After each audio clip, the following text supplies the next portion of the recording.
All right, guys, welcome to the Brighton Buddy Show. This is I'm Brighton. Buddy, and I'm Buddy. Well, today we have Richard Blankenship and Kelvin Abram, and they are here to discuss this wonderful idea that I don't know if it came as a cosmic revelation or what really brought it about, but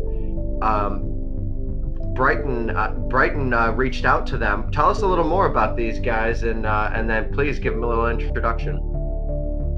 Well, Richard Blankenship reached out to me actually, and he told me about Kelvin Abraham's work, which is on photons, bosons, quarks in relation to a triangular grid. And this work really stood out to me, and so we chatted. And we decided that we wanted to do this podcast together and get stuff out there, get this message out there, because it's an absolutely beautiful one about how our universe is, or how we can understand our universe in a Euclidean grid. And here we are at the Brighton Buddy Show. And earlier we had the privilege of having these gentlemen on our one of the other podcasts that we're on. The Geometric View, yes. Oh, that was a wonderful. Everyone should check that video out. It will be on the Geometric View Skype group. It was definitely an episode, that's for sure. You'll have to check out the episode yourself to see how episodic it is. We definitely get deep, and it's fun to see how things collaborate and correlate together. So we wanted to bring these gentlemen on and learn more about how this geometry relates to the universe and you and I, and why we should care, because that's really the question, at the end of the day. Is this going to affect you? How can you take this knowledge and change the world and transform your life and other people's lives with it? Yeah, well, just thanks for having us, guys. The opportunity means a lot. I've interacted with your community here and there over the years, but I've been paying close attention. I've been real impressed with your presentations, with your clarity and precision of thought, kind of into domains that I'm not 100% on top of as you are. So I just hope this is kind of a reciprocal relationship and kind of a first really good, solid, foundational introduction to what we're trying to do to communicate across disciplines and form a larger community around some of these concepts. If Kelvin is ready to kind of maybe give another short introduction about himself before we just kick our start in, or it looks like he's muted right now, so feel free to take over, mister. And thank you so much for working with me to set this up. And yes, thank you for your time, guys. And we can find your work at Tetryonics.com. Yeah, that's for sure, guys. All right. Thanks, Richard. Thanks, guys. You have to bear with me. I'm a bit of a dry sort of guy. I'm more facts and figures, being an engineer by trade. So I tend to just spew out information ad nauseum. And you'll see that on the Tetryonics page. It's just full of books, full of illustrations that all make sense to me. But in the course of my discussions with Richard and others, obviously it needs clarification. I've recorded other podcasts, and they tend to go on for days, weeks, and months as we touch on different topics and different subjects. And I try and explain how all these different things in nature can all be unified and explained and built up from one simple premise, and that's from an equilateral triangle of mass energy, what Planck would have called his quantum, the thing that made quantum mechanics a real science in its own right, as opposed to classical mechanics. Tetryonics takes that, applies a bit of electrical engineering to it, mainly just how to wind up an inductor, add a bit of energy to it, And from that, we've got a thorough understanding of all the sciences, and we can then reapply this understanding to weed out areas of science that have gone off rails, things that we can build physical models with and explain things with, then clarifies the process and leads us to new and exciting technologies down the track. So I'm looking forward to going on a journey of exploration and seeing where all this takes us. Well, I have one thing to say right off the bat. Just talking with you guys on our last podcast, I'm more than enamored and elated by your work. It resonates. And this is normally what happens. I was not expecting it to come from the electrical engineers, the truth and the geometry, but it makes the most sense that it comes from the electrical engineers. These are the people that are exposing the truth, the fundamentals. And when you get down to it, it's the fundamentals that matter. Not just an electrical engineer, but also a wonderful artist in mathematics. This is beautiful. The color tiling and composition of your works and the way you diagram them. Beautiful work. Now, this is a Kish hex tiling of a. So we're seeing the Planck length as a hexat or equilateral triangle tiling grid, correct? And then there's energy packets in every single pixel unit in the Planck grid. Each equilateral tile would be a Planck quantum, as in h nu in the mathematical sense. So nh nu equals energy. So the number of tiles you have, or equilateral tiles, gives rise to the scalar or squared energy levels that you find in physics. The Planck length that you referred to originally is actually in the slide that's up on the screen, it's the pink section, the square root of that triangle, the height or the elevation. If you see it, it goes 1 to 9, and that's the square root of 81, which is the total number of tiles or equilateral coins, as I term them, in that scalar field.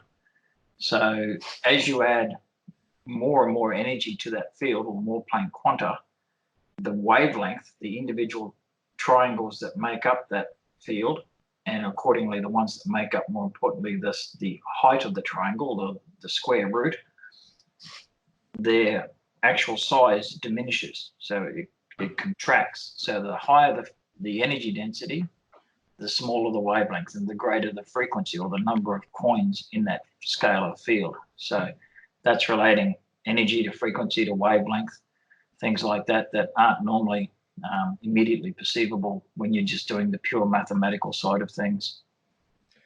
That reminds me of the tension of surface tension of water and structured water.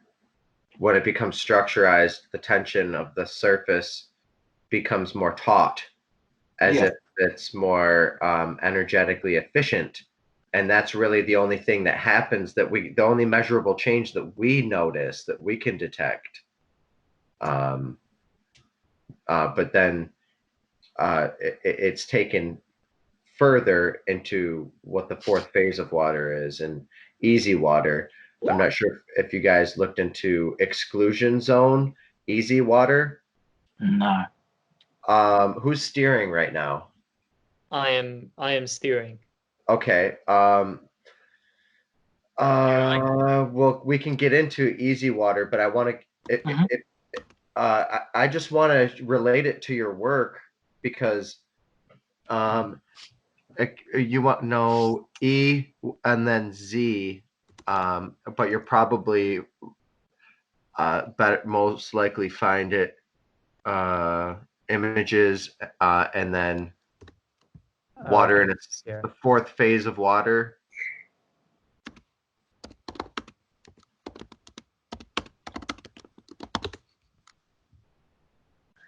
Water in its fourth phase is goes through this geometric transmutation and I believe that's where the Akasha, the geometric transmutation, that's where the Akasha is recorded inside of the internet of the World Wide Web, the universe, our neural network. Mm-hmm. But when it breaks down, it goes through this hexagonal grid. It's literally organized in this hexagonal grid. And it reminds me of your work.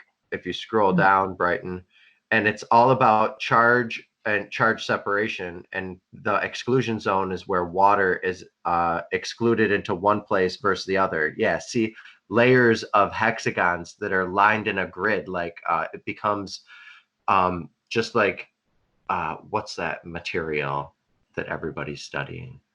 Graphene. Yes. Now the pioneer of graphene, or the pioneer of one layer thick filament, is a plasma physicist, Irving Langmuir, I believe. But now this is important, because every time water goes from gas to changes any of its phases, it goes through the fourth phase.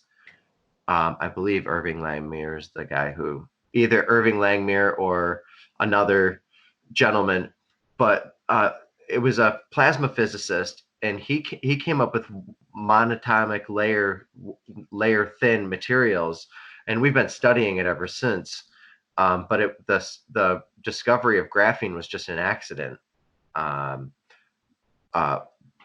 yeah, that's all I wanted to show, and that really helps solidify some of what your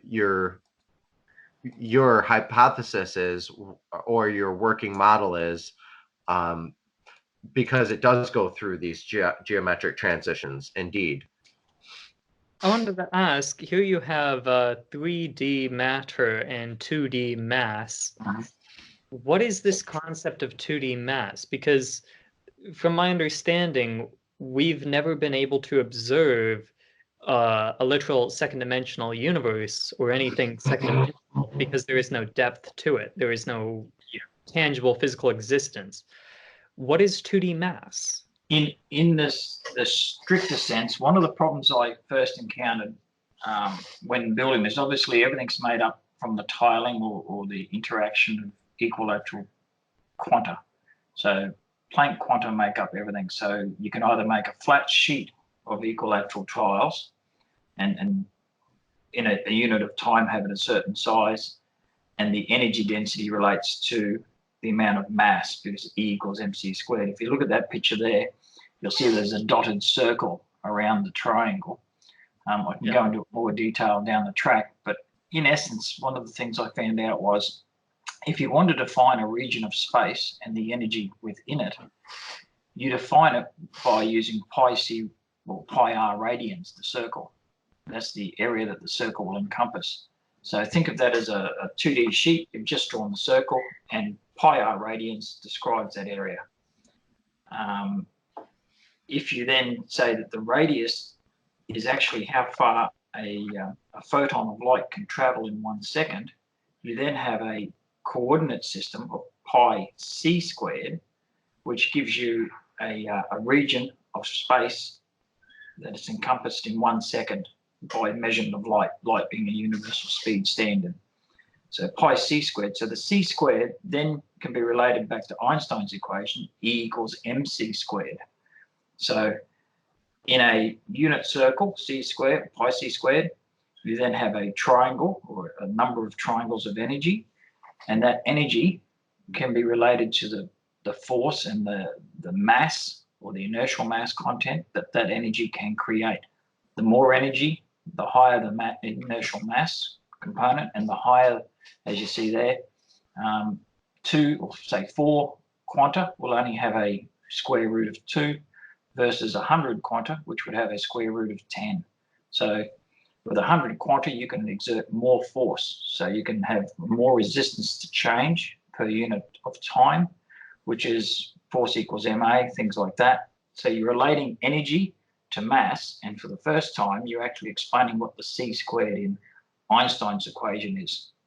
In that picture there, the energy content per c squared or per 2D spatial coordinate system. Within that, well, energy per second, if you like, c squared equals second, is equivalent to the inertial mass that field can create or have or respond to if a force is applied to it.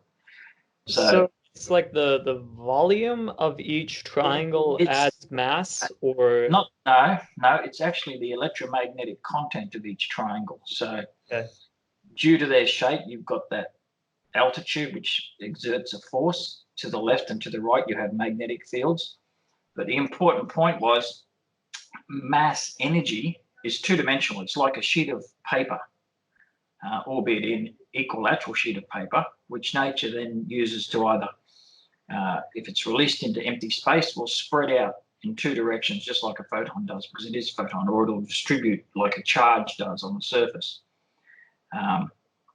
That's my closest analogy in differentiating between mass, as in fields, or mass energy, as in fields of force or inertial mass, and 3D matter, as in tangible objects, was to say, let's think of the Planck coins as a soap bubble film, a membrane, and I'll term that 2D as opposed to 3D closed topologies, which is your enclosed volumes of 3D structure that has made up of 2D planar sheets or membranes.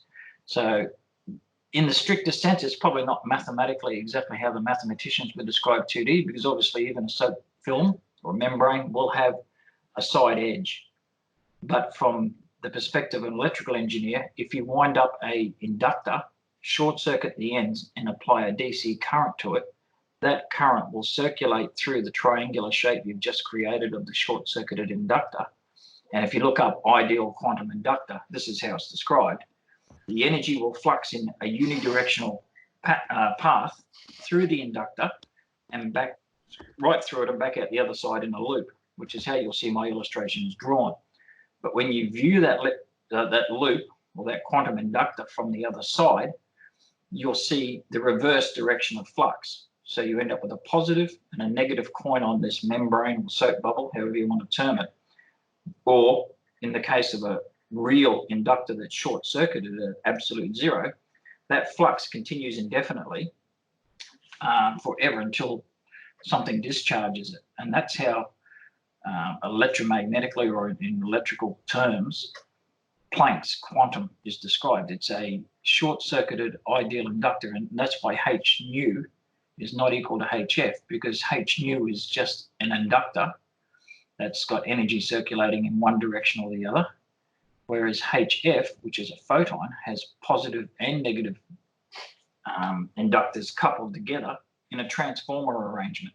Two inductors back to back creates a transformer, and that in turn allows the flux of energy to go through the inductor back out into the other one in a lemonscape looping infinity symbol. So one of the big things you'll see if you look through all my work in Tetryonics is I keep going on about 1 second equals c squared, and that makes Einstein's equations make more sense and explains what the square of the speed of light actually is. It's just the radian for the spatial coordinate system in physics. And then you'll see that I also differentiate mass or 2D mass energies from 3D matter. And that's one of the big failings in the mathematics of physics at the moment, because unfortunately in English, mass and matter both start with the same letter. I chose to put matter as a capital M in my equations, and you'll see that I've even gone on to expand upon Einstein's mass energy equivalence, E equals mc squared, to include matter. Einstein, when he formulated special relativity, did so on the basis of electromagnetic fields, and then applied it to gravitational fields through the equivalence principle. But what he's describing in special relativity is an electromagnetic field, and the mechanics that charged bodies in particular have as they move through electromagnetic fields, where their magnetic dipole comes from in the case of a static electron that has no dipole to start with, but upon moving creates a dipole of its own. He explained it away as a contraction or a distortion of the spherical shape of an electron. The truth is more like how Nikola Tesla would explain it, and that is the shape, the charge geometry, the 3D topology of an electron is such that all the magnetic dipoles balance out north and south against each other, so you can't detect it when it's stationary. But upon applying a force to it and moving it through the ether, a secondary, what I term a chem field, a kinetic EM field develops, as you'll see at the bottom of the page there. You'll see the electron is sitting there. It has a balanced arrangement of north and south poles resulting from its 12 charged fascia. It's actually the same shape as a rotor in electrical engines, electrical motors. It spins when it's attached in nuclei, as opposed to theoretical spin. There is a physical spin, but it's the motion either spinning about its axis or moving through space when a force is applied to it that creates that secondary field you can see there. And that secondary field has its own magnetic dipole, and that's the dipole that the electron suddenly develops when it's accelerated. The shape does not change. It remains firmly rigid, and it's, as anyone engineer will tell you, the triangles, especially the equilateral, are one of the strongest shapes you can get.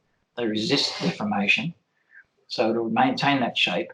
And the number of quanta that make up those charged fascia is what determines its inertial mass, because energy equals inertial mass times the square of the speed of light. So in the case of a 3D shape, what was measured as a C-squared arrangement needs to be measured in a volume. So the easiest way to do it was, instead of just planar C-squared, I then took another axis of C-squared, which C-squared by C-squared gives you C to the fourth, but that creates a spherical coordinate system.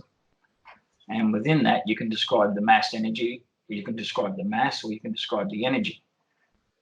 It turns out that the energy content is E equals capital M C squared, or M equals M, I won't go into it, M equals MC squared. So you can see where the confusion starts to rise with all the M's that are in there. So I took great care as I went through Tetryonics to have capital M for matter or particles, and lowercase m for mass energies or energy content of any field. So the 3D particle of an electron sitting by itself without any forces acting on it is exactly what you see there at the bottom of the page, without that secondary field, the kinetic energy field. But the moment a force is applied, this secondary field develops, and the amount of force that's applied on it determines how many quanta are in that field. And of course, that determines the square root of that field, which is the linear momentum that the particle has as it's moving. And in turn, that increases the magnetic dipole of that electron, which had none. Well, it did have some. It had 12 magnetic dipoles, but the magnetic moment didn't exist until that field, or the kinetic EM field, was formed. Hope that sort of answered your question. I know it's pretty laborious, but there's a lot of things that I've worked through over the years that go into putting all the pieces together to form a coherent model that anyone can hopefully follow once it's explained. That was beautiful. It was Yeah. hefty, but it was absolutely beautiful. I'm still it makes sense. It makes sense, at least parts that I was following and understanding, because there's a lot there. Yeah, for sure. I was wondering if so there's a linear progression. There's a linear progression, I'm understanding, of the tetrons. There's a like a wave-like motion of energy moving through them. You could say that if we were able to zoom down and see at that level, and that would require extreme intensity, short wavelength radiation. Have to be shorter than the Planck length of the quantum or the particle that you're looking at. Bear in mind the model you've got there of the deuterium atom with the electron rotating. Each of those charged fascias you can see, plus and negative, actually has 1 by 10 to the 20 triangles in it. That's the sort of energy density we're talking about to make up a particle. The quarks that have just separated out, 3 quarks for every baryon, contain 3 tetrons. And it's just the arrangement of plus and minus charges coming together that form what we have. In the case Is that of, your whose work is that we were seeing? that's Diegos at MIT. He's taken my modeling in my head and put it into 3D. So thanks very much. Okay. He's put in a lot of effort on that. And he's continued right through to the DNA model. Okay, because it looks very similar to Brighton's. I thought we were looking at Brighton's work. Wow, great job, Brighton. I mean, that's kudos to you because your work looks so good. But yeah, man, Brighton, you could play with that model too, because Brighton just loves modeling things. It's just basically training for him. He does collaborations, so I can see you guys working together. Anyway, please continue. Yeah, I'm like, all of the work, the modeling, as you say, is important. And I've done a YouTube video where I sit down and make the standard model out of templates that I've designed. Just print out from your printer, grab a pair of scissors, some paper, and you can make every single particle in the standard model, right up to deuterium. And then you can use multiple deuterium atoms to make every single element. I'm sorry to cut you off, but are you talking about folding them into 3rd-dimensional components or 2nd-dimensional components? No, taking the printed out paper, treating it as a 2-dimensional with a plus and a minus charge on it, and then taping them together to form 3D tetrahedra, which are tetrions. Nice. And then those tetrions in groups of 3 form either quarks or leptons, and then baryons. Okay. So you can make all the models. You were just talking with Michael Evans. Does that does that jive with some of his Tryon ray and stuff? Yeah, I think some of this does. It might. You're saying these are tetrahedrons. I'm curious if there's any uniform tilings within your tessellation of the tetrahedron. If any of this is uniform like it is in the 2nd dimension. This is an example of a uniform tiling, and it makes, well, there should be a projection down here of the grid. Let's see, now it goes into the other grids. Well, here's one of the projections. It's a square grid, but it also has a hexagonal grid.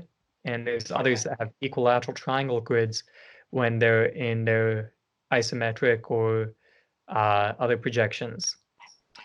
Now, my question is, I guess I'll ask it this way.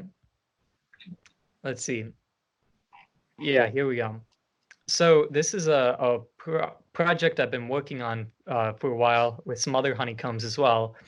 And this is the Tetra octahedral honeycomb. But it shows that there are this 3rd-dimensional honeycomb and the 2nd-dimensional lattice, which is made out of square roots, align contiguously, perfectly align, meaning that we can see the 3rd dimension or a 3rd-dimensional tessellated uniform tiling in a 2nd-dimensional grid. So my question is, can we see, my question is, can we see your tilings, your hexagonal tilings and equilateral triangle tilings as a honeycomb like this? Absolutely. I mean, like, as far as your lattice, if you were to take the Planck quanta and then let it radiate out from a point, say a star, or from a pinch point, where all the energy radiates in all directions, obviously each planar cross-section of that is made up of an equilateral triangle. So you're creating a grid, firstly, of equilateral triangles in all directions, all planes. And then, obviously, the square root of those triangles, the square root of 3/2, or in the case of 2 triangles, the square root of 3, would exist within that same framework. So you'd have the equilateral tessellation of Planck coins, and then you'd have the square root trusses or lattice of the Planck lengths. within those triangles, and they would radiate in all directions, whichever. If you want simplified, you go 2D would be one plane, 3D could be described in two planes radiating out, or any number of planes. If you wanted to describe a star, you could have 1 million planes radiating out, similar to what you've done there. But so far as how I perceive space-time, or the ether, more importantly, rather than space-time, because they're different terms in my work, I see them as, if you want to describe it, they're all on a planar grid.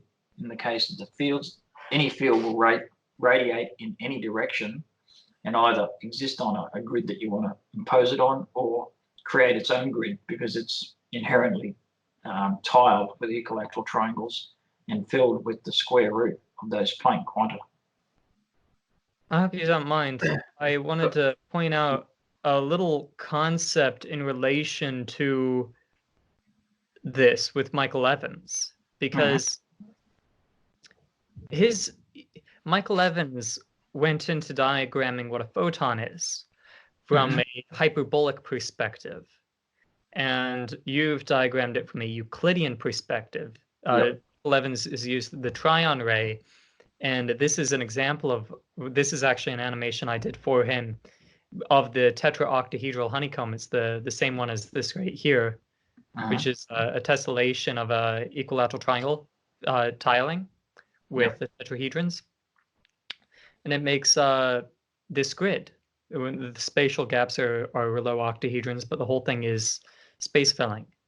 Now, my question is, can the Argyle tilings, like these, this is a Scottish tiling. Okay. And it's called Argyle tiling. It's been passed down in Scottish Rite throughout history. It can be square, or it can be more hexagonal, more equilateral, but it's called Argyle tiling. And I guess the question here now, which is relating back to Buddy and my work, there is these with the poster.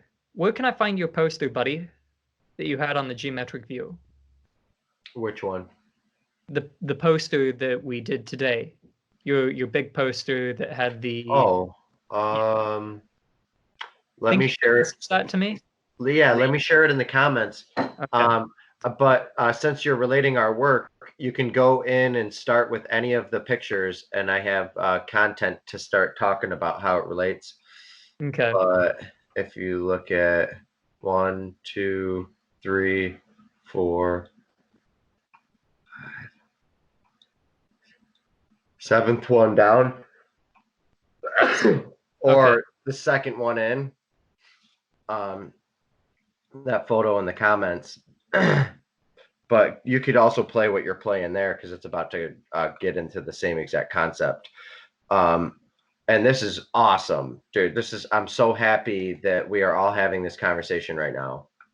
So this takes the equilateral triangle tiling, but it makes them skinnier and wider, which they may not do in the field. It's just the concept of morphology. But the concept is that perhaps this kind of tiling alters at macro scales.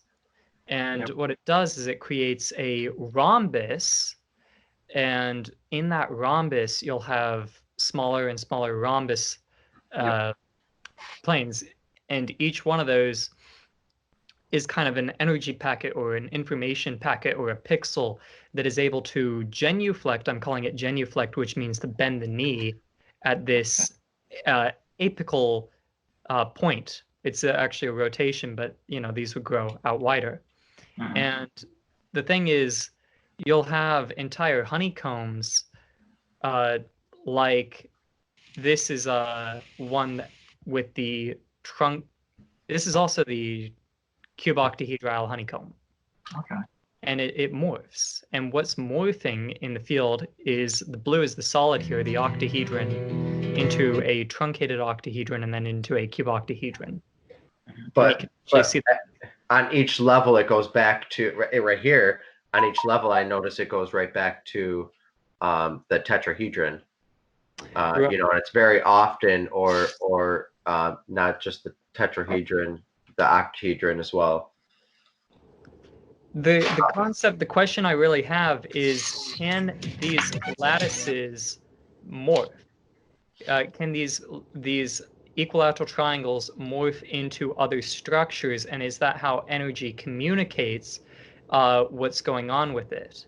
For example, there's 10 neutrinos in an electron, and as this video goes on, it starts to show how the sphere packing, even though those are spheres, can alter into a this is a rhombic dodecahedral honeycomb.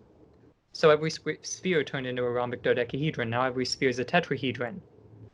And But that's there's always I like how you're showing hierarchical fields in this, because there's I think anyway, layers and layers of tubes of twisted hierarchical fields that are tentacles that are, you can even understand it with the food that we eat.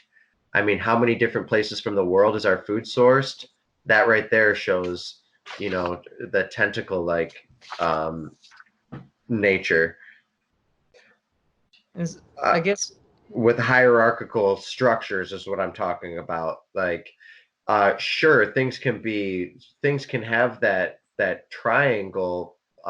Those things can be may start off from the sun and be these two-dimensional.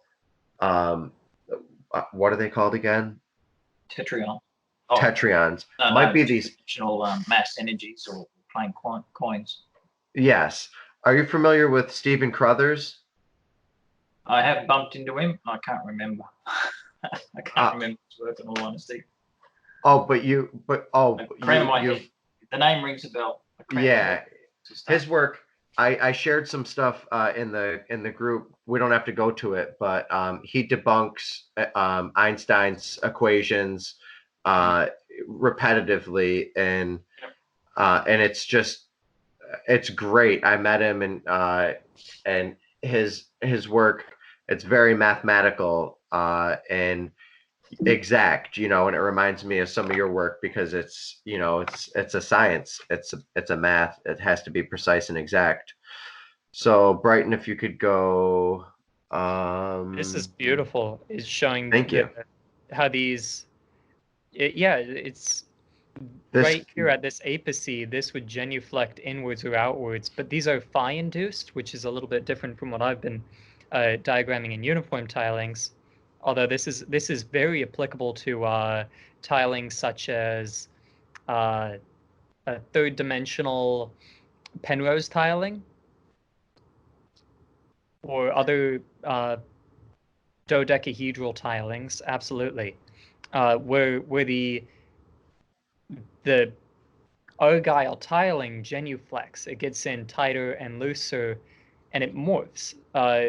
This is the idea that the field morphs to communicate with one another, and it's like a morphing bubble field where you can add more air to every bubble, or you can add it desires itself. Literally, the trees desire touch from animals, and they desire different bugs at different times. Everything has that field. Smaller than that, the electrons desire or to morph or to change, to communicate. Does desire ever end? You know, the beginning of desire might come right out of the sun. So get a bit abstract and away from the science, but yeah, it's the question is, does your field morph? See the last two that I showed, the last two images. Not the ones you showed, but the last two that I posted. Okay. They're over. Yeah. Close. Yep. Your mouse was right over it. Yep. The next one over. Yeah. That. This is what I'm talking about. Okay.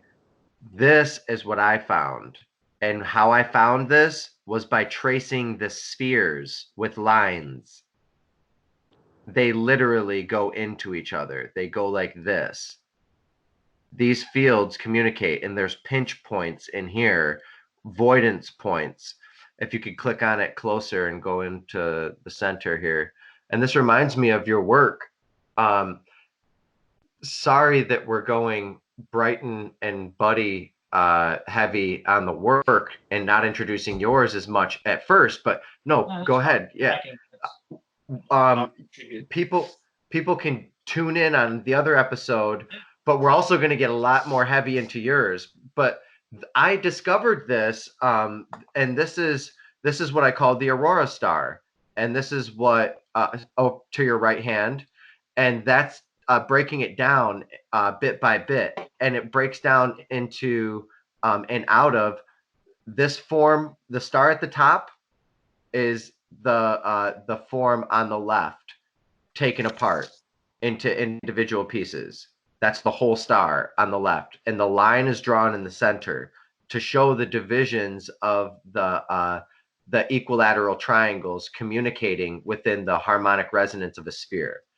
So I discovered the harmonic resonance of the sphere while my baby was being born in 2007 in October. And this relates with your work so much. Yep. And this is just, there's so much for me to do that I did this and then moved on, because there's so much for me to study. But this is where it's at. You're right, because this is a wave field. And if you go back one, Brighton, go back one, you can see that, no, one too many. Yep. You can see that this, and go in, you can actually see that this is natural resonance of the square roots that we're talking about, breaking out of the square root resonance from the sun. It's square root or cube root, cube 2 root. And that's the expansion. That's the projective dynamic, the projective geometry to it. See, I see that the capability of your work is able to sit right in the center of every single one of these, and your math should coincide exactly with what's going on in the Dougherty set. So that's why I'm super stoked to introduce you more to my work and learn more about your work. And because you got more of the math, I have some math here and there, but I understand some of these concepts that are just redonkulous to wrap your head around. And it's the electrical engineers that I happen to vibe the most with that actually seem to understand this, because it's a grid and we understand grids. So that's awesome, and I'm really happy because I'm finding so much in here. Now let's learn more about your work, because I showed some of the relations of mine, and Brighton showed some of yours. Maybe you could relate it to some of your work, or continue with some of your presentation, please. Could you? Are there, just a quick question? Are there any tilings that, with this, any atomic bondings, molecules that are uniform that I could draft? Because I would love to do something in relation to this work as a collaboration. Is there any uniform tilings in the third dimension that this can be translated into that you're familiar with? Periodic table, or 120 elements. It's more of a stacking than a tiling in my terminology and my line of thought, where the deuterium nuclei that you just had the 3D CAD model of stack up in various energy levels, 1 to 8, to form the basis of all the periodic elements and lead to a new periodic table that describes all their properties, the Bohr radii and the Schrodinger wave equations all modeled. And now, deuterium is helium with an extra neutron. Well, no, it's hydrogen with a neutron attached. Okay. It's deuterium. The classic model, as it's taught for the periodic elements, is Z number of hydrogen nuclei with an excess number of neutrons around the outer side for the heavier elements to account for their molar masses. That turned out to be a stumbling block for me for 2 years, because you cannot physically build elements above 60 with neutrons attaching to themselves. There's no way, because the neutrons and protons, as you see there on the deuterium nuclei, come together because of their opposite charges. That's something that modern physics can't explain, how protons attract neutral particle neutrons, what brings them together. In Tetryonics, you can see it's the opposite charges of their fascia that bring them together. When you try and build the periodic table, you stop at element 60 because you cannot continue to add neutrons to neutrons. They won't bind. But that's the accepted way or explanation of where the molar mass comes from for heavy elements. Now, it took me 2 years to overcome that problem, and it's a simple and elegant solution. It's deuterium nuclei, not hydrogen, that bind together, and energy levels of 1 to 8, and they create a spherical arrangement, or quasi-spherical as they grow. There's some stuff on my YouTube channel, I'll post a link shortly, of showing, it's a slideshow, just showing how all the elements build up from element number 1, which is deuterium, hydrogen being a radical isotope. Element 1, deuterium, goes right through to element 120. And that's a stacking, if you like. Let's see if I can find it for you. That just completely reworks all of chemistry. But like I said, it stopped me for about 2 years. And in the end, chemistry became my biggest book in my series. It's just exploded because of the information that I could then generate on each and every element that's out there. And Diego touches on it in the other slide I sent through as well from him, because that slide is a fusion animation from Planck coins right up to DNA and folded protein molecules, all made using nothing more than Planck coin. Sort of brings me back to where I was taking notes earlier as you were talking. As much as I even played around with distorting the shape of the equilateral triangle, because if you could bend it, or make it concave one way, you could call the concave curvature a positive charge and the convex a negative, for example, and they mesh in together and things like that. But the problem I struck was, if it wasn't a planar equilateral triangle with no distortion, when you go to create a 3D particle or a tetration, the basic building block of all matter, you can't join distorted triangles together to form a perfectly enclosed region of space. That they always have a hole. You need the enclosed region of space to create that hard vacuum, if you like, between the faces to hold the matter together. Well, it doesn't hold it together, but it creates this volume that has nothing in it. And that volume, with no energy inside it, is at a lower density to the surrounding ether, which has radiated mass energies in it. And that's what creates matter when you, gravity, when you form matter. You go from a planar sheet of mass energy, photons traveling through space, or electric charge in space. When you bend it and form these tetrahedra that exclude a region of space and have nothing inside them, the creation of matter or 3D topologies, then from that emerges gravity. Because at that point, once you've got the 3D volume that excludes stuff from penetrating into it, it's like a ping pong ball at the bottom of the ocean. The ocean wants to push in on it. But if you burst that ping pong ball and let the ocean rush into the center, then there's no pressure.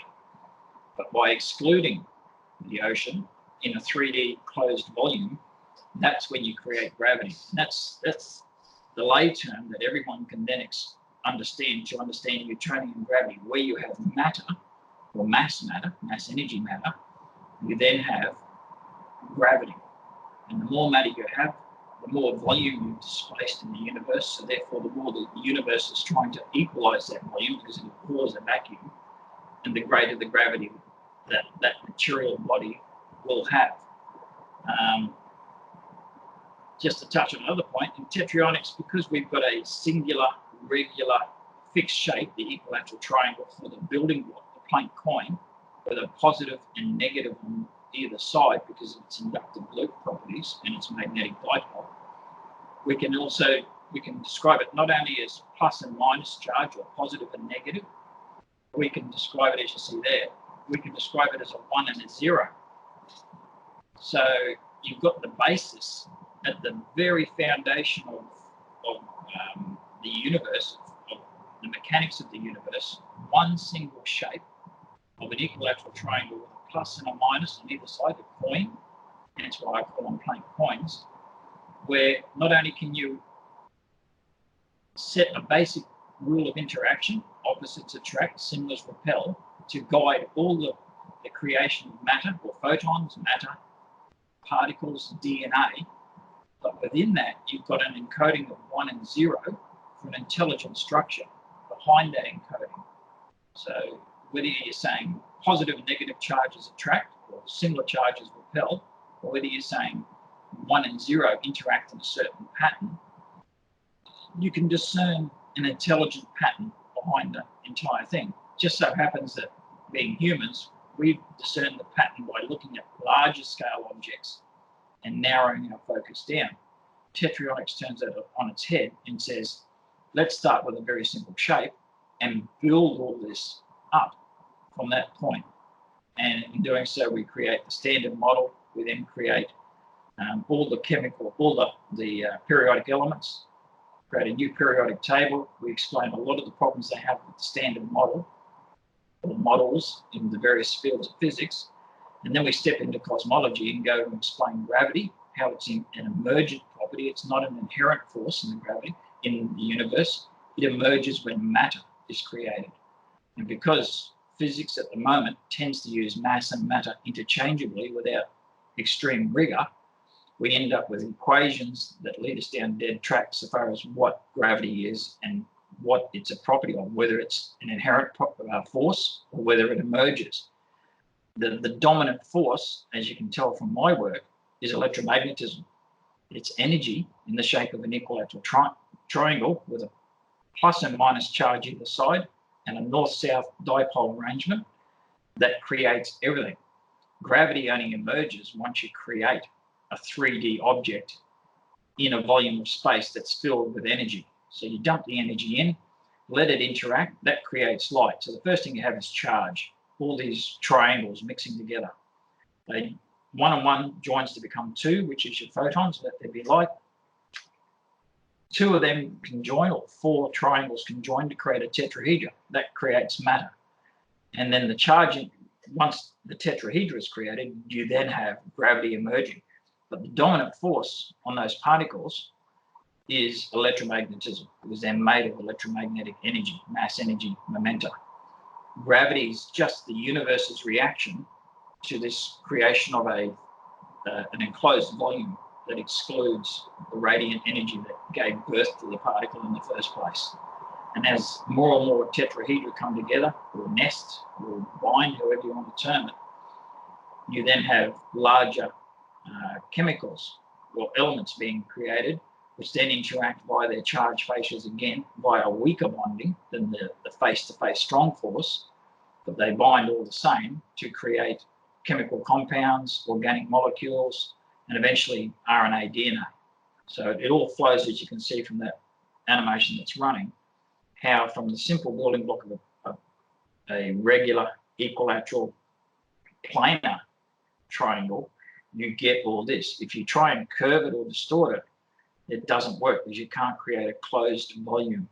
Any distortion will have an opening at one edge where it's most deviated from the straight line, and you'll have this hole that energy can fill back into, and you won't create gravity. That's not to say, and this is the connection back to all your work and your illustrations, every triangle, as I've shown and discussed earlier, can be circumscribed and inscribed with a circle. So you can draw an equilateral triangle, and you can draw a circle inside it that touches all 3 sides, and a circle outside of it that touches all 3 apexes. One of the things you'll find, if you look at it closely, is that the inscribed circle is exactly half of that of the radius of the inscribed is exactly half of that of the circumscribed. It's a 1-to-2 ratio. And if you add those, say the inscribed is 1 and the circumscribed has a radius of 2, 1 plus 2 equals 3, that equals the height or the Planck length of that triangle that they're circuming and inscribing. So this brings you back to a mathematical relationship. 1 plus 2 equals 3, or 2 plus 4 equals 6, or 3, 6, 9 in Tesla's terms, exists with triangles and circles. So when you looked at your circles and discovered that there's 0 points and there's fields of convergence, things like that, because you can describe an equilateral or circumscribe an equilateral triangle in a circle, you could take my work, draw a circle around every single one of those equilateral triangles that make up the fields, and you would end up with the work that you produced. You've come from the circle to the triangle. I've gone from the triangle to the circle. I haven't drawn the circles, I just never bothered. But it's all there because there's a very precise geometric relationship between the equilateral triangle, its inscribed circle, and its circumscribed circle, 1, 2, 3, again, and the square root of that field, which is a squared number of quanta. So that all exists at all time, and what you've drawn there with the like the Star of David pattern, the fractal field, is exactly how I envisage, a bit like that Let There Be Light illustration. If you have various wavelengths of light and you want to capture those wavelengths efficiently, you do a pattern just like that. You do an antenna field made up of a grid of triangles rather than a parabolic collector with a receiver at the focus point. Because the most efficient pattern to collect that energy, if it's equilateral in design, would be an equilateral grid.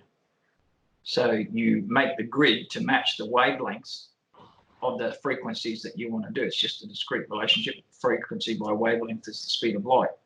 So you know what frequency you're after. You calculate the wavelength from the speed of light. You then make your copper grid in that pattern and you layer it, just like I did in that illustration of Let There Be Light. And that's probably the most efficient way of capturing radiant EM energy floating through space or being transmitted. The final point, just to let you guys have a talk for a while, is that, as I touched on in the other discussion, you can have two polarizations. When you back to your planar fields, you can have a what I term a transverse field, which is up and down with respect to the direction of, like holding your palm upright and moving it through space, which is the traditional transverse wave of EM energy moving from an antenna to a receiver. Or if you create the exact same field and rotate it 90 degrees so your hand's lying flat or parallel to the desk, you can then move your hand across, and that will interact at a remote site as well, but it interacts in a different way. Whereas the original transverse field has its linear momentum up and down, it makes electrons oscillate in the antenna at the far end. The longitudinal one, or the flat one, coplanar with the ground, radiates out across and reaches out like your hand stretches out to touch the antenna at the far end. And because it's interacting collinear with its direction of propagation, it exerts a force. It accelerates the electron. It doesn't oscillate it. It physically moves it in a direction away from its current spot. And that exerts a real force at the far end. And that force, exactly the same as if you hold the pencil and reach out and touch another person, when you move your arm, it then translates that force immediately. It's not delayed by the speed of light. If you were to stretch a rod out from, or your arm out from here to the moon and push it, that action and reaction would be instantaneous. So that gets back to what Tesla was working on so far as propagating real force at long distances. And that's a distinct difference that mathematics in the current standing with Maxwell's theories, etc., and Quaternions touch on it. They give us the space, null space, if some people term it, but they give us the answers on Maxwell's equations that there is a rotation possible. But using your standard wave functions, you can't differentiate between a transverse and a longitudinal wave because they're exactly the same diamond shape filled with equilateral triangles. It's just their physical orientation that makes the difference. And it makes a huge difference, as I just alluded, between transmitting at the speed of light a force that gets information that gets weaker versus an instantaneous communication. And that instantaneous communication with ones and zeros, or plus and minus quanta, can then form an intelligent information field, harking back to fields of consciousness, communication between plants and animals and stars, things like that, over long distances, over long periods of time. The information's transmitted in pulses faster than the speed of light in real time, better than what we can do with our modern communications. It's a whole new field of information storage and transmission. So I'll take a break and see what you guys have to say. This is incredible. This is absolutely incredible to see genetic chains being composed from the atomic level like this. I've never seen anything done like this before. This is absolutely incredible. Thanks to Diego. Diego did a lot of work there in fusion to bring those animations to life. But it's all there. He's a biology student at MIT. He's postgrad now. So he did a lot of work with fusion to render these models and put his own understanding in there, which took it further than myself. I got up to about that stage, but I hadn't developed the animations. He did all that. Okay, what is this guy's last name? Diego? You got me. I have to think. I better get it right, otherwise he's going to shoot me. I'll just do a search. Diego Rivera. But I'll find his full name.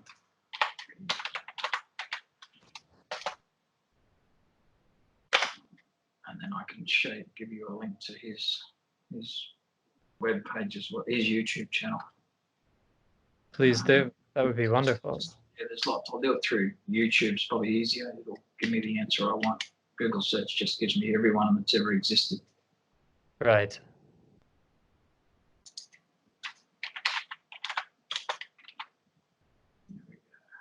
And so he's an animator and a... He's a bio student from MIT. We crossed paths when I was doing Tetryonics, and he stumbled across my work. And then he took it and ran with it and popped back with all this animation, which was something I'd been trying to do for probably the best part of 7 or 8 years.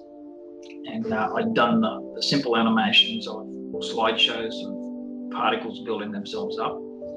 Right.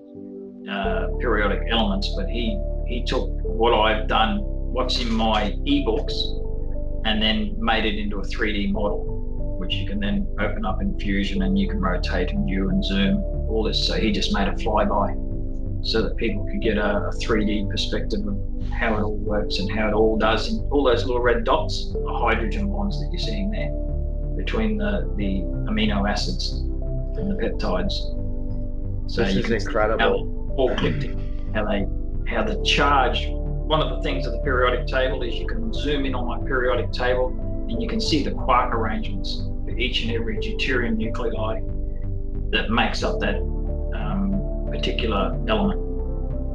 And you can see the bond points on the charge fascia. When the 3 quarks come together, there's 3 apex points where the electric fields converge on the quark. So you have 3 bond points of E fields on each quark. Up, down, up, down, up, down. And there again, there's another simple mistake that they're making with modern physics. You can't have the quark arrangements in protons that are right, if you get it right, and neutrons is up, down, up, because opposite charges attract. You can't have up, up, down, because plus and plus will not attract to each other. They'll repel. That's, dude, that right there, that's the image. Yeah. Can you pause it, Brighton? What is that? That'll be a folded protein molecule. Look at this image. Brighton, can you pull up the image on the side of the screen that looks just like that? That's blue. It's even blue. This is this what you're talking about, or on here? On this, yeah, in this side chat. It's triangles. Yes, that's it. That was the one. Triangles with circles inscribed or circumscribed around them, or inscribed within them. Each size, if you inscribe them, you'll have a pattern that is. That's incredible. This is incredible, buddy. Oh my gosh. That's badass, guys. Holy shit. I fucking intuited that. That's what I'm saying. I find this stuff everywhere. I draw these drawings and then I find things. Yeah. Oh my gosh. So this is chromatin. What you've drawn is chromatin. What? Oh, dude. So this is your video. Oh my! Look at our collaboration immediately, right there, dude. That's already done. Ah, dude. Okay, so now I need to know what a chromatin is. I'm gonna study all week. It's helical. Is it it's in DNA, right? Doesn't it feed DNA? It looks like a folded protein molecule, so it would have been created by DNA with a series of proteins, and then as a string, usually the what the name of it, the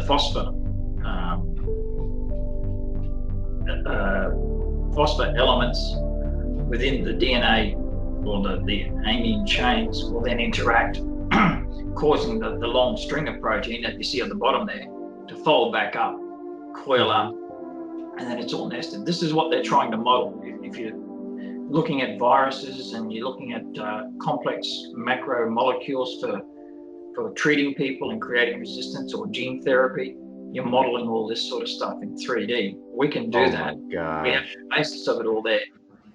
The beauty of it all is, if you, as you see with Diego's work, if you can take it one step further, you can create a triangle, tell the computer that opposites attract and similars repel so far as electric and magnetic fields. That's all you tell it. All this will emerge just like he's animated there. It all folds up, creates matter, or creates light, matter, or charged light, matter, all your particles, all your chemical periodic elements, all your complex compounds, and all your DNA. And then ultimately the DNA then transcodes back into this. There's a lot of changes along the way to standard theory as to how all this works. Transcription, translation no longer exists. The DNA model that you see at the bottom there, slightly incorrect. Again, that's something that took me past 4 years to fathom my way around, but I've worked out how it actually works. It gets rid of translation, transcription. So the DNA process of encoding is actually far simpler. It gets rid of the codon table. The codon table still exists, but it explains why you've got so many codings for the same molecule or the same amino or peptide. You can suddenly see why it's doing that and how you don't need an error checking process because the protein chains exist in the DNA. So do you think you section the DNA and you've already got the protein molecule there, it emerges. You don't need to translate, copy one direction, reverse copy to make the protein. The moment you cut the DNA and separate it into two strands, you've got your protein existing there. It's the hairy caterpillar model that Watson Crick abandoned for the simple model of dual rung DNA. So do you? How much do you? Oh my gosh, sound has so much to do with all of this. But I want to think about sound because I'm all about this sonoluminescence here. Here's the simple way. I'll touch on two things just to make it a bit easier. If you take the speed of light to be the speed at which energy propagates in a vacuum or any medium, because it'll change for water or glass. Let's say C is the rate at which energy propagates. All you do is for sound, you scale that back down from C to the Mach speed, which is the speed of sound in air. Compare it to the sound of the speed of light in the air, and you've got a scaling constant. Just like Coulomb and Newton's work has a scaling constant between the two, identical formulas, different constant. You can do the same thing for the sound, and this is what I'm working through with another group who are right into music. So I'll send you the slide. I created a scaling constant that I just called Apollo, because he was the Greek god of sound and music. What was his name? Apollo. Oh, Apollo. Okay, yeah. I didn't hear you first. Yep. And then I applied that to create a direct relation between spectral lines and notes or octaves of music. So then you can have a visual schema, just like we have with spectral lines. And I discovered a new spectral line in the process of doing this. But you have then a direct relationship again, so you can visually see the difference between not only notes, but octaves of notes. So it all lines up. So you can do all that. Then sonoluminescence, just to finish off, was actually my key to understanding how stars work. And it isn't fusion, because as I've touched on, the excess neutron model doesn't work. I've now redefined what mass is versus matter, or 2D mass versus 3D matter. And then I had to look at how stars work in order to understand it. So, I'm sure you've heard of the electric universe theory. Yeah. So does your stuff gyrate? Do you vibe with some of Yeah, there's a lot of commonality points. I mean, like, because I'm seeing it all here. I believe that it's not just a geomagnetic sun, it's an electrogeomagnetic sun. Cosmologists to this very day say, as in with Alfvén's work, despite what he proved, that there is no electric fields in space. They continue to maintain that position because they don't want to rock their model. It works as far as they're concerned, and they don't want to change it. But it falls apart when you look at it from the Tetrayonic perspective and you go through step by step what we can do versus what they can explain. But unfortunately, you need to change their mindset and sit in front of a large quorum of experts to convince them of this. And it all takes time to change centuries of teaching.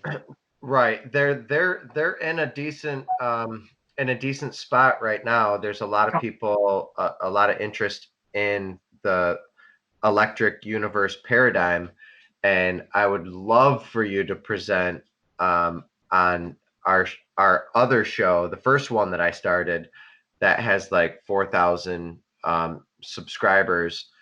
But he's also the guy who runs it.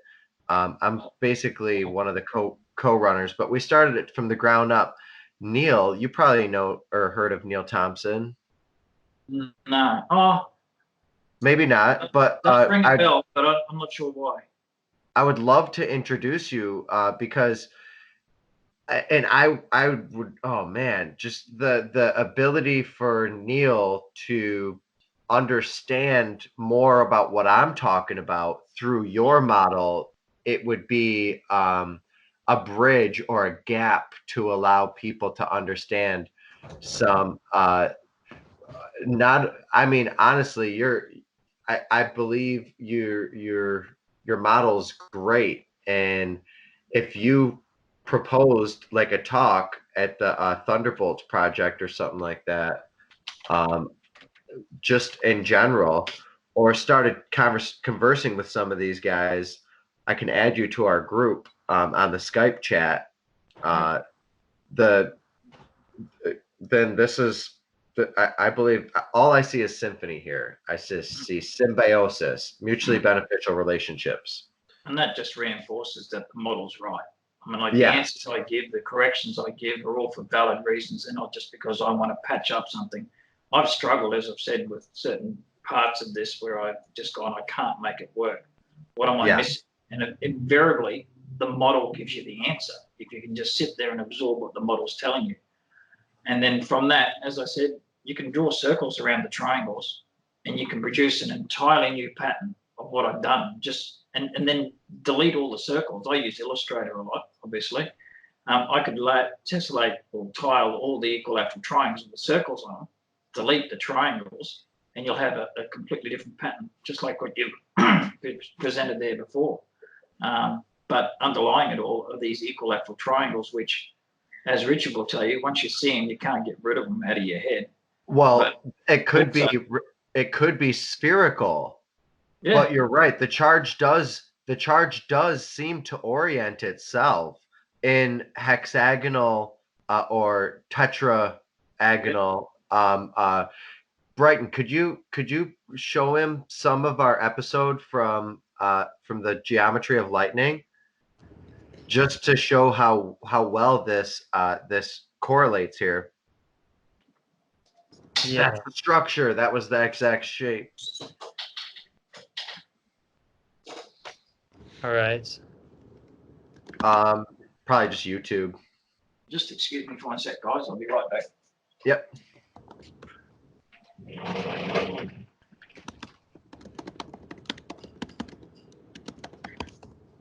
Structured water, Brand Hinderman, Fulcrum, Degrees of Freedom, Clay Taylor. I'm sorry. My mic was muted. Geometric view? Yeah. Yeah, it's the geometry of lightning. Got it. I think you messed that up. I think you missed that episode. Did you catch it? Have you heard it yet? If you haven't heard it, Brighton, you have to catch this episode. All right. What is the geometric structure of lightning? I Oh my remember gosh. when we were talking about this. And It's so how- important, dude. It's everything to do with your geometry. Yeah, polygons is lightning. And I was telling you, this thought about modeling lightning and the polygons inside of it in a lightning bolt where it would zoom in and you could see. Yeah. And that's indeed what's happening. Did you say that before this episode? Yeah, yeah. Nice. Let me start. Nice. Because, yeah, I did. It's not my discovery. It's another guy's. We have a special episode today. Yeah, Listen to the this, guys. structure should be around here. You got to Wayne Byrne is his name, the guy who writes about it. Yeah, dude. some information Okay. to I don't know if Kelvin's back just yet, but Yeah, I'm right back. when Don Scott saw the Dougherty set and he knew what. no. it was Let's just immediately. look through some pictures. We don't need audio. Okay. Or we might audio might describe it, but that's not the best spot. Lattice type structure and formation. Yeah, there's the hexagonal, and here's the cubic packing. And this is So- by Electrical Discharges by Wayne Byrne. Yes. And Wayne Byrne is showing electrical discharges in relation to sphere packing. Yes. And that's the exact way that lightning actually moves. Mm-hmm. From a atomic level, right? From a layer, maybe an atomic. Yeah, it's got to be atomic. From a smaller scale. On the smaller scale, lightning wraps inside, and it discharges because it discharges in hexagons because it moves. Charge moves to edges. It moves to the edges of all things. It stays on the edges, and that's why you get a St. Elmo's fire and different things. But it becomes polygonal, and I've discovered since then many different polygonal trophic cascades, which is what we are going through. But okay, so this is like on the right hand side, octagonal. It's like the charge on your skin, the ground state charge on your skin. But when you come up to someone who's highly charged like this and energetic and ready to pop, they touch you and both people become octagonally charged because it prefers to be stretched out like this. But when it's wound and bound up, it becomes hexagonal on the left-hand side. And if you could go to maybe some purple parts. Purple parts? Yeah, there's some purple diagrams or where the hexagon showing the hexagon. Yeah, that's so the charge on the inside disperses. It creates these double layers and disperses. And this is like plasma, how plasma works too. And it grinds on these outside layers, and so as to diffuse the charge with efficient charge distribution on each scale. And this is the leader. The very center of it is the leader of the lightning bolt. And these are the external charges, because to release one charge, one load at a time, is too much on the circuit. So it works in this counter-rotating hexagonal formation. Every layer is counter-rotating, the same as the top of Saturn. And that's the form constant, and that's also a standing wave, which also vibes with what Kelvin's model was talking about, with all the hexagons and tetrions and the basic fundamental on a larger scale, on a planetary scale, not a nebular scale. Actually, the two are kind of similar. But yeah, there it is. There, that's beautiful. You can see the charge dissipation and charge rotation, counter rotation. Birkeland currents do the same thing. So to put the tetrions into this model is the question. How wrap my mind around them together. There's on dendrites, kind of like octahedrons with little electrical wiry things coming out the side of them, and then here's with mycelium. Yes. It's all a brachistochrone. No, that's something else. What bronchio? Oh no, the name of this is sound. Lichtenberg figures. Lichtenberg, that's it. Yes. And the word Lichtenberg creeps like the pattern, so it's almost an onomatopoeia. Lichtenberg. Lichtenberg. You know, even the trees. There's your pattern right there. The pattern that you were just colored that with was what we were talking about with charge. Okay. Even the trees out in the forest, they're Lichtenberg figures. This is a photo taken out in the woods, my local woods, and it's just, I mean, the trees, they're all Lichtenberg figures, all in nature, all around. All behaviors are dependent on the weather and even the sexual reproduction of most vertebrates.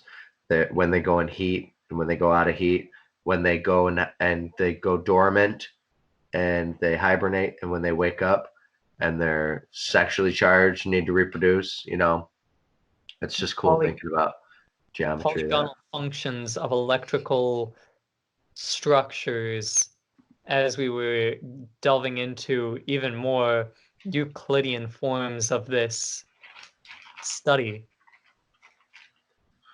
Yeah. Dude, I don't know if I don't think Kelvin's back yet. I don't know, but yep, I'm here. You're back. All right. Yep. Yeah, I just don't know. That image, it's just got me, of the chromatin, man, because it's so important. And this is what I was talking about, Brighton. I can't believe it. There's the more positive reinforcement of an idea that backs up something that you just kind of feel like you're right. The more you're validated on your model, dude, it just feels so good. And to see your model vibe with the electric view and the electric universe model and my model, and be able to, because we're all meeting in Portland. I don't know if I'd love, I know you were way over here, but we might have one in Australia eventually. We had one in the UK the past 2 years. I missed it because it was over in England. Oh, that's beautiful. Very beautiful. That's a Hilbert curve, and it's a really funky one. But I was going to make this comment on Hilbert curves. Now, there's something I've been recognizing, which is that Hilbert curves are one line that goes through every single pixel, and it's a way to condense and compress information. And so this would be in a hexagonal or equilateral triangle grid that a line would go through every single pixel. And there are third-dimensional forms of these, and they're like Hilbert. Here, I'll go a cube. So you can imagine with a square grid, you have a. I'll just go curve and then cube. So with a square grid, you have. It goes like so, where it's all in the second dimension. It goes through every single pixel. In the third dimension, it still goes through every single pixel in a cubic honeycomb. And in a tetra octahedral honeycomb, which would be a tetral or a tetrahedron honeycomb, it goes through every single pixel. And so the thought here is perhaps energy, the way energy moves in a field, is like a Hilbert curve, where it's showing information before it pushes off its information to the next pixel, in a way where it can data compress and confine information so that homogenization, or should I say, the best video I've seen on I got words for it. Basically, kind of like the morphology of waves turning into structure. I can see the harmony of the Hilbert curve. I mean, we are dealing with Hilbert space on most of the geometries, correct, Kelvin? I couldn't honestly answer that. Well, Yeah, Hilbert space is involved quite a bit in the geometries that I'm working with. Description so far, you could, yeah. It's like my reinterpretation of the dot conjecture. You just replace a dot on each one of the apexes of the equilateral tiling space, and then you can join them up, seek the most efficient way of doing it. So I would imagine that'd be one of the results. It's the most efficient, and this is the reason why, what I wanted to get to, because, you know, you can still make a snake curve like this back and forth, and it still goes through every single pixel. So the question is, why a Hilbert curve? And this video does a beautiful demonstration where he takes of what data compression is, in a way, and how to have homogenization in data. So he takes an image and he converts every single pixel into a frequency, so you're kind of hearing instead of seeing. So you're hearing images, and then they try to figure out what curve creates. And here's where they actually show what a Hilbert curve is. Let's see. Yeah, they break down and then they rotate, and it's a repetition where you connect those, and then you can do that again. And when you do this, you can raise the pixel resolution of an image, and where a point will be on that, where sound will generally be in that grid, will be constantly the same, which I'm trying to get to right around now. This is also how Right here, found it. Neural networks work. Neural networks work in the same manner. So you're seeing how this pixel is moving less and less. It's becoming more fixated to a point, and it's not really moving a whole lot. Whereas in a grid like a snake curve, these points will jump rapidly as you change the resolution of the tiling. And that's why perhaps Hilbert curves or other fractal-like structures might be embedded in these tilings, with the way that the information between particles shares what's going on between one another, allowing memory to exist, allowing strong bondings with long-term memory to be cohesive, like thoughts and the ability to see. That's all has to be timeline cohesive. Yeah. I So think go ahead. I think you're definitely onto something, and the more that I think about it, the more that it makes sense. And if you study neural networks and the basic math of um, smart learning and what smart learning is, you'll see that the algorithms of how they teach smart learning and neural networks uh, does with the observers that you were showing me with the snake, how the snake sees with the waves and all the waves put together, and the um, uh, what was that again? The Fourier series. Mhm. Yeah, with the Yeah. Fourier series, um, with the waves, it made a lot of sense with how we program our networks in computers. Well, I tagged you. I shared I shared something to you. You probably haven't seen it yet. I I think I have. shared it in a Facebook message. You might have, and that would explain what I'm talking about right now. Yeah, I love that. The guy he takes. If I can try to break it down, but I didn't. It's hard. It's still a deep. It's more Yeah. technical. Yeah.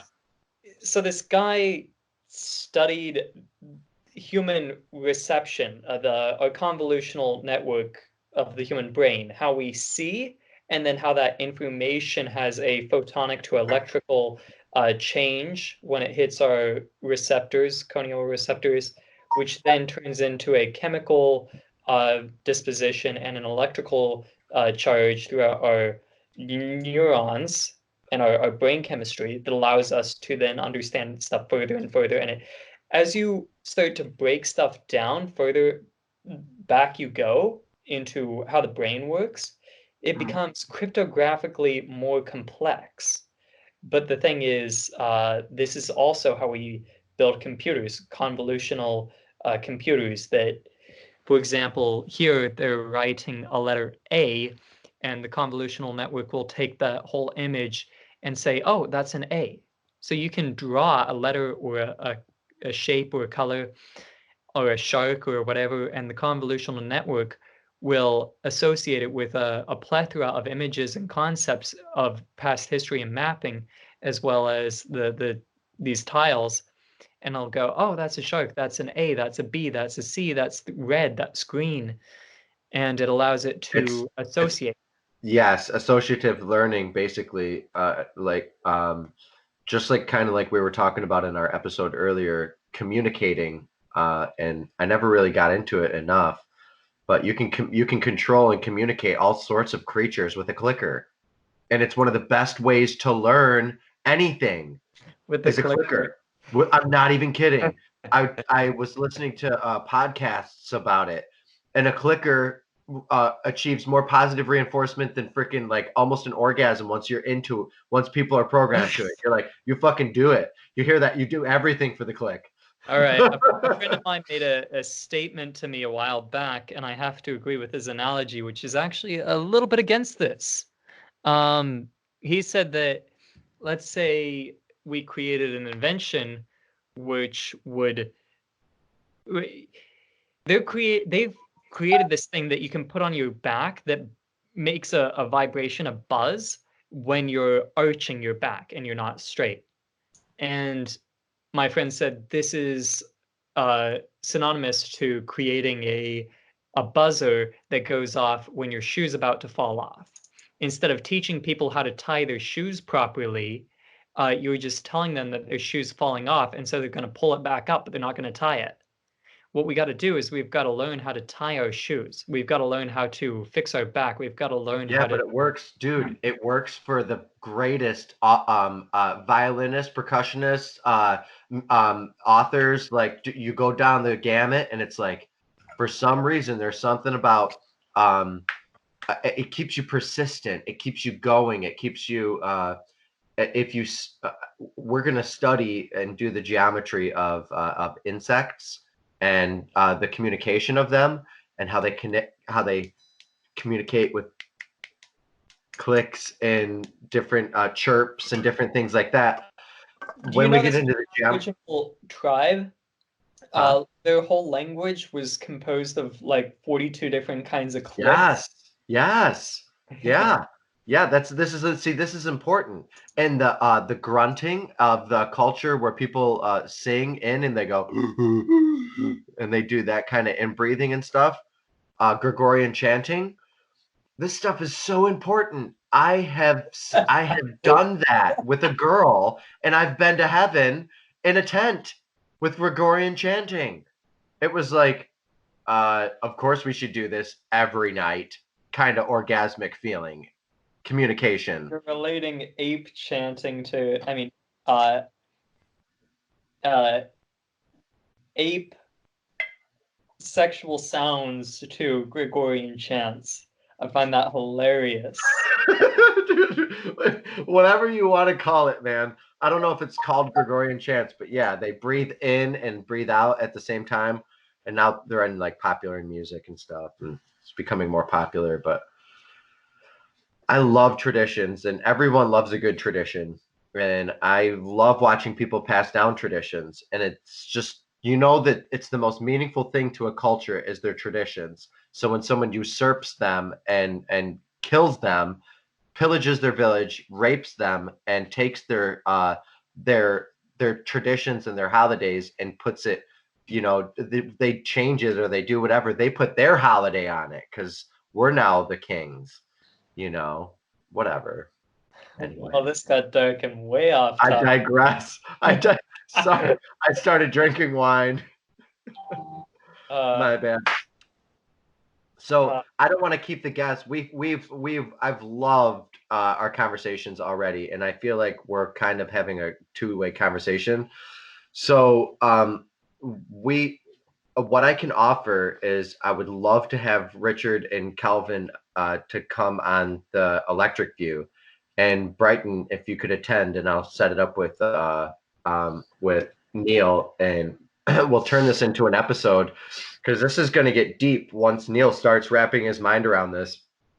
Because I like your concept a lot better than Ito's concept, but I do like Ito's concept. I just can't wrap my mind around it as much as I can understand yours. And because there is in the electric universe an understanding about there's one of the models is of the electric molecular model is Edwin's model, and we could pull that up real quick, Brighton. I don't know if you guys are still in the participatory mode because it's been a big day. You're gonna have to give me more information than Edwin's model. Sorry. Google ethereal matters.org or .com, something like that. AE is probably AE. EA ethereal. Ethereal? Ethereal is a word. I don't know how to spell it. I'm bad with spelling, sorry. Yeah, here. Did you get it? I'm gonna do it this way. Whoa, what the hell? There we go. Oh, maybe it's like that. I can't see your screen anymore. I don't know if you stopped sharing it. Yeah, I did. Okay, there we go. Let's see. Does he have a Facebook page? How about that? He does have a Facebook page. AE. It's not Ether. It's let me type it out. ETHERIAL. Ethereal. Yeah, ethereal. Yeah, ATHERIAL. Ethereal, and then MATTERS matters, or however matter is spelled, MATERS. We've got Yeah, it. yeah. Now this is my boy Edwin. He's been on quite a few times on stage, and so has Stephen Carruthers. Now it would make sense for you, Kelvin, to gravitate maybe towards this direction with the Thunderbolts project, because every view, every talk gets about 30,000, 10,000 to 30,000 views. When you do a presentation there, you could even do a breakout room. But Stephen Carruthers is from Australia, and they fly him out to do presentations. So if you can put something together, I'm sure they would probably fly you out unless it contradicts his model or whatever, because it's a little clicky. You know how things are. Sometimes things get clicky.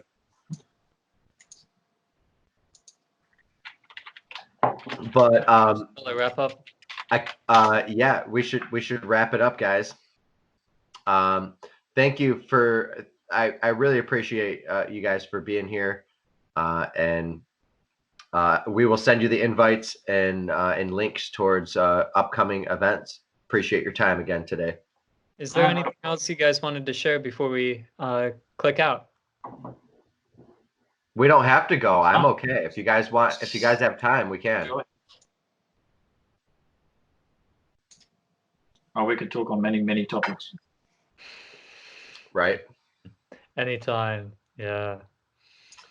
I just sent you a couple files on consciousness and human memory. Oh, yes, Change your please. paradigm. Please do. I would love that.